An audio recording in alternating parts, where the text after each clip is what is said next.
We ought to be proud. There you go. Give it a 2. Get out of here, man. You're not impressed? The dog drops the ball. That's a 10, He didn't baby. drop the ball. He dropped the ball.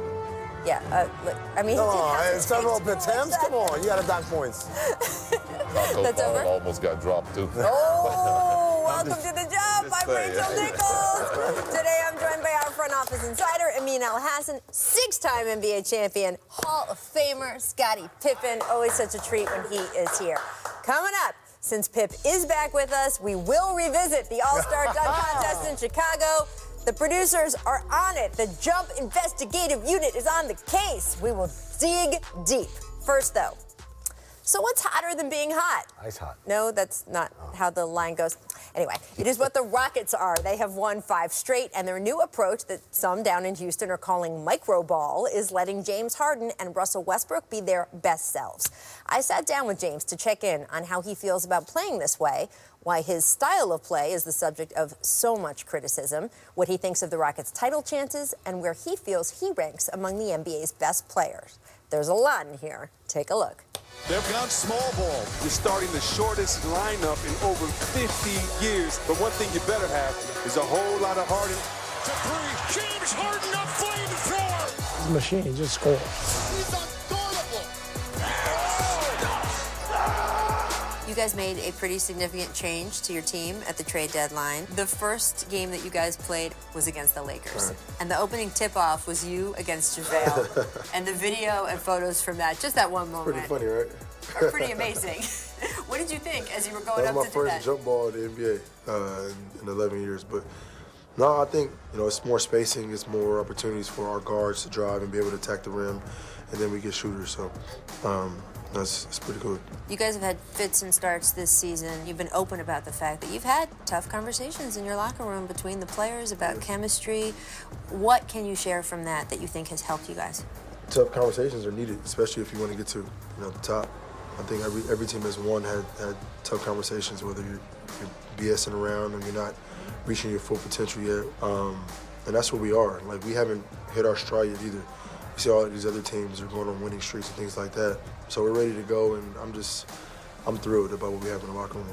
How confident are you that the path you're on now can lead to a title this year? I'm very, very confident. You do? Extremely confident. You think you're going to win it all? Yeah. As long as we stay healthy, obviously, and defensively be on the string, I think which we've almost gotten the rhythm, we're going to be a tough challenge. Harden from the corner. Hits a 3. Our game is a collection of the NBA's best players. Yeah. Where do you think you rank among the NBA's best players right now? I feel like I'm the best player. Yeah, throughout the course of the year, I don't see double teams from anybody else. Usually you see a double team after you have a 50.9 or 60.9. If I have a 18.9, the next game I'm seeing a double team, which is pretty cool. The NBA has never seen it before at half court.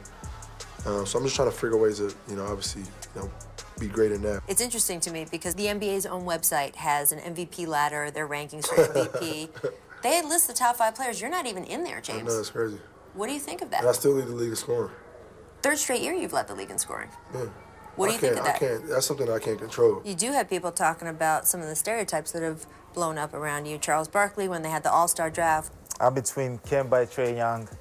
Wait, you don't want the dribbler? Gonna pass the ball, that's what I want. Kupo makes a joke on the air about, I want to take someone who can pass. I'm taking Kemba Walker instead of James Harden. I average more assists than him, I think. But I don't see what the joke is. But I didn't even see it. I don't pay attention to stuff like that. I just know none of them can mess with me.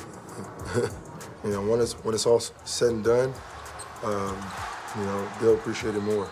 But I wish I could just run and with 7 feet and run and just dunk. Like, that takes no skill at all.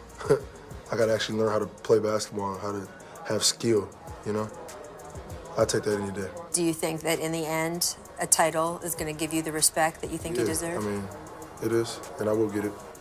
You feel confident about that? Yes. Very.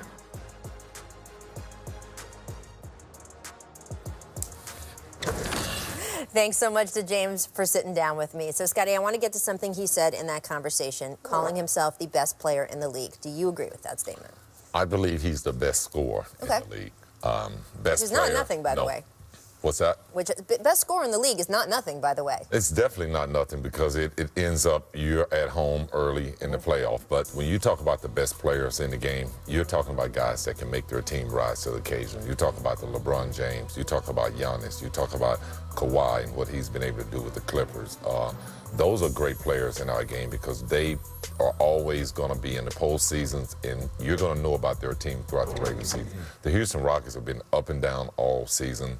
James Harden's leadership has been questioned over the last 2-3 years, and they've just underachieved to me. And even though he's the best scorer in the game, that don't equal championships. I mean, you can be the best scorer for 82 games, but you're going to be home come postseason. Yeah, I don't agree with him calling himself the best player of the game, but I have no problem with him doing that. I think there's a certain echelon when you reach that level, you kind of almost have to believe that in order for it to be true. So I think LeBron, Kawhi, Steph Curry, Giannis, KD, and Harden. Those are guys that they can say it and legitimately believe it because they're MVP caliber. They've been kind of elite players throughout the last 3 or 4 years. Anyone else is kind of, I think, a stretch because they've proven they can take teams, win consistently, be competitive in the playoffs. But like Scottie said, if we're going to actually say who's the best player in the game, I don't think I could take Harden when he has that kind of track record in the playoffs of falling short. Well, I think what happens in the NBA is we give you a few chances to prove it in the playoffs, right? So Giannis's team doesn't get out, right? Doesn't get to the finals last year, doesn't get out of the round that they, everyone thought, oh man, they're gonna get to the finals. Don't get out of these conference finals, and we're giving him another year, right? Yep. Because it was the first time getting them that far. It's not fair to just judge him on that 1 year. So we're going to give him another year to see how that goes. If they also don't get to the finals this year, I think people will start saying, hey, what's going on? That sort of thing. Right. That's why there's more pressure on them to get there this year, right? With James Harden, I feel like at the beginning, it was, hey, look, hamstring away, right? They could have made it. They could have done this, whatever. But after repetition, there is now, hey, we got to see it. We got to make you believe it. And so I like the tweaks they made because what they had wasn't working. You called it out last season, Scottie, that it wasn't going to work. It certainly wasn't working in the first half of this season. So I give them credit for changing it up and trying something different. We don't know if it's going to work, but I do agree some of James's reputation will rest on whether it does work or not. And that's just how it works in this league. It works in the NBA. We'll give you a few chances, and then you got to get it done. You got to at least get to the NBA Finals. So there you go. All right, in that conversation, Harden also said, quote, I wish I could just run and be 7 feet and just dunk. Oh, boy. That takes no skill at all. Eesh. I have to actually learn how to play basketball and have skill. Now, he did not name Giannis in that quote.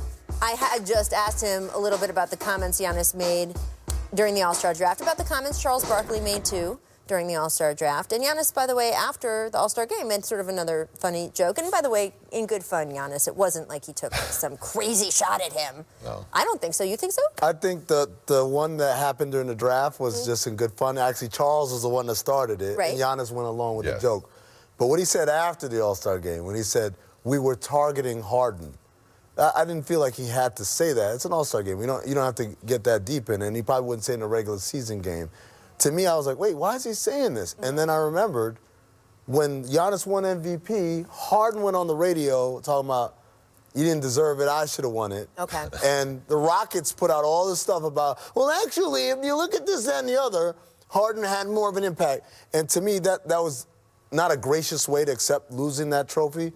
And I think Giannis took that to heart. And so I think there's a grudge there that Giannis looks like a cuddly, laughing, smiling guy, but is a crazy competitor out of the same cut of cloth of Kobe and Michael Jordan and Kevin Garnett. One of these guys who's not here to make friends at all. I think he's holding on to that grudge, and that's why he's picking on Harden. So when Harden popped back, I appreciate that because that dude came at him. You got to come back at him. But just understand, March 25th, on ESPN. It's going to be a bloodbath. Giannis versus Harden right here. Tune in on ESPN and the ESPN app. Seriously? Only in America. Oh, boy. Okay, here we go. It's setting up for great finals. Yeah, if it happens. Do you feel like Harden had to pop back given everything that Amin just outlined? Yeah, I mean, I think there's some pop back. I mean, as Amin said, these guys kind of been battling since, you know, going at each other for the MVP. So, you know, they're going to throw words around.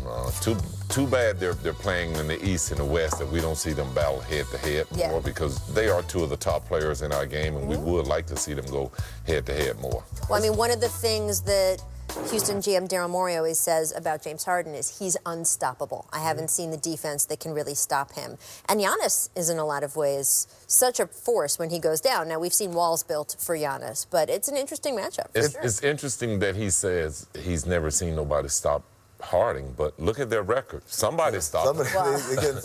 They don't have the best record in the league. They ain't got the best record in the West. Somebody's stopping him. I just want to point this out real quick. We shouldn't have to dignify this, but Giannis is more than a 7-footer who can just dunk. I remember they used to say the same thing about Shaq, right? And that ignores the footwork. It ignores the IQ. It ignores the immense skill development from rookie year to where he is right now. Giannis is a very skilled, improving player every day, and is way more than just 7-footer athletic who can dunk. But I know sometimes when you talk trash, you just try to... I was going to say, I'm also sitting, you and I are sitting next to someone who played in an era where that barely even qualifies as talking trash. Some of the things y'all said to each other. So it's all part of the game, and it's going to be a very good game, by the way, again, when James Harden and the Rockets take the floor tomorrow. We will have that for you. Coming up, we're going to talk about the Sixers. They're going through some injury struggles, but is the best seeding scenario for them to actually slide down the standings? We will discuss that. First, though, it's time for our distant replay from this date in 2006, featuring Vince Carter? Lamar Odom. Close enough. Hello, the goods. The Lakers right now on a 10-2 run. Another takeaway. Lamar. Oh, no!